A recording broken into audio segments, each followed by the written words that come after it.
آقا کریم صلی اللہ علیہ وسلم نے فرمایا مرنے والا جب مرتا ہے اس کے اعمال منقطع ہو جاتے ہیں سوائے 3 چیزوں کے۔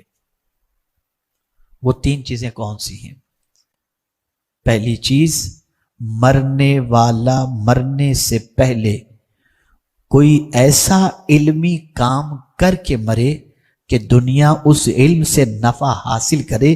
جب تک اس علم سے دنیا نفع حاصل کرتی رہے گی مرنے والے کو اس کا ثواب ملتا رہے گا۔ اگر امت مسلمہ نے مرنے سے پہلے اپنی آخرت کی تیاری کر لی ہوتی اور یہ حدیث مبارکہ کو پیش نظر رکھ کر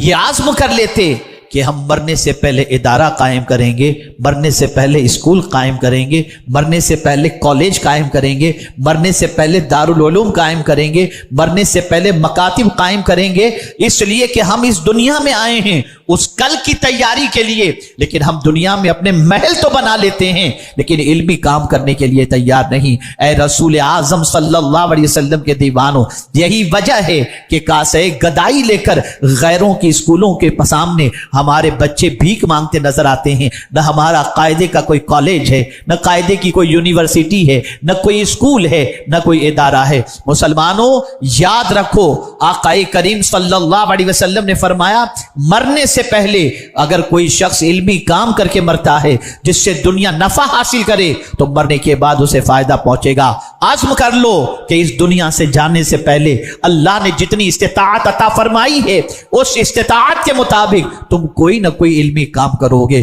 علمی کام کر کے مرو تاکہ آخرت کی رسوائی سے بچ سکو اور آخرت کی تیاری کا سامان تمہارے پاس ہو سکے۔ میرے پیارے آقا صلی اللہ علیہ وسلم کے پیارے دیوانوں، دوسری چیز رسول اعظم صلی اللہ علیہ وسلم نے فرمائی صدقہ جاریہ۔ اللہ اکبر، یہ کون سی چیزیں ہیں جو صدقہ جاریہ ہو سکتی ہیں؟ آپ نے کنواں کھدوا دیا، آپ نے کہیں بورویل لگوا دیا، آپ نے کہیں کچھ اس طریقے کا انتظام کیا کہ ہاسٹل بنوا دی، آپ نے اس طریقے کا کوئی انتظام کیا، مسافر خانہ بنوا دیا، لوگ اس سے فائدہ اٹھا رہے ہیں، ہاسپٹل سے فائدہ اٹھا رہے ہیں، آپ نے ہاسپٹل بنوا دیا۔ یاد رکھیں جب تک لوگ اس سے فائدہ اٹھاتے رہیں گے آپ قبر میں پڑے رہو گے، ثواب آپ کو ملتا رہے گا۔ اگر امت مسلمہ نے رسول اعظم کی اس حدیث کو پیش نظر رکھا ہوتا تو ہر گلی میں ہمارے ہاسپٹل ہوتے، ہمارے بچے کسی اور ہاسٹل اور مسافر خانے میں جا کر قیام کر کے ہماری اسکولوں میں نہ پڑھتے بلکہ ہمارے خود کے مسافر خانے اور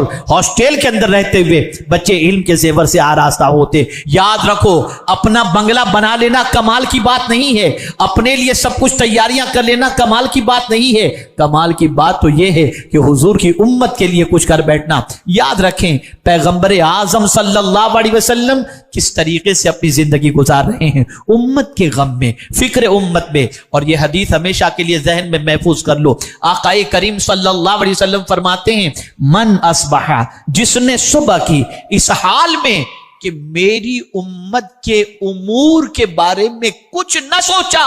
فلیس منا، وہ میرا ہے ہی نہیں۔ آپ اٹھو تو پہلے سوچو کہ حضور کی امت کے لیے ہمیں کیا کرنا ہے،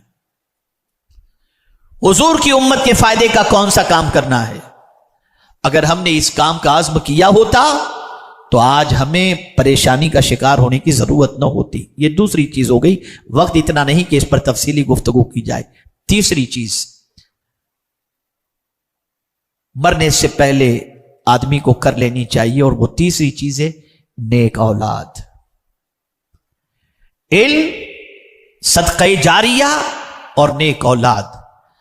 ایک باپ کو سب سے زیادہ جس چیز کی فکر ہونی چاہیے وہ اپنی اولاد کے سلسلے میں کہ وہ نیکی کے راستے پر چل رہی ہے یا نہیں، اس کے بارے میں زیادہ فکر مند ہونا چاہیے۔ یاد رکھیں اگر ہر باپ یہ سوچ لیتا کہ میرے لیے میرا نیک بچہ نجات کا سامان ہے تو معاشرے میں کوئی بچہ بگڑا ہوا نظر نہیں آتا، لیکن باپ کے پاس اتنا وقت نہیں، نہ ماں کے پاس اتنا وقت ہے کہ اولاد کی تربیت کے سلسلے میں ٹائم دے سکیں۔ یاد رکھیں آقا کریم صلی اللہ علیہ وسلم ارشاد فرماتے ہیں کل بروز قیامت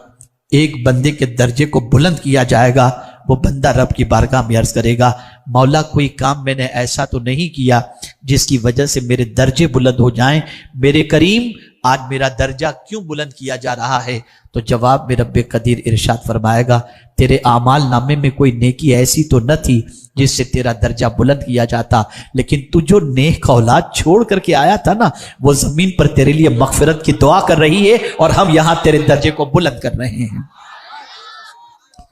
اے رسول گرامی وقار صلی اللہ علیہ وسلم کے دیوانوں، یہ ہماری بہت بڑی رسپانسبلٹی ہے۔ اس کل کی تیاری کرو جس کل کوئی کام آنے والا نہیں۔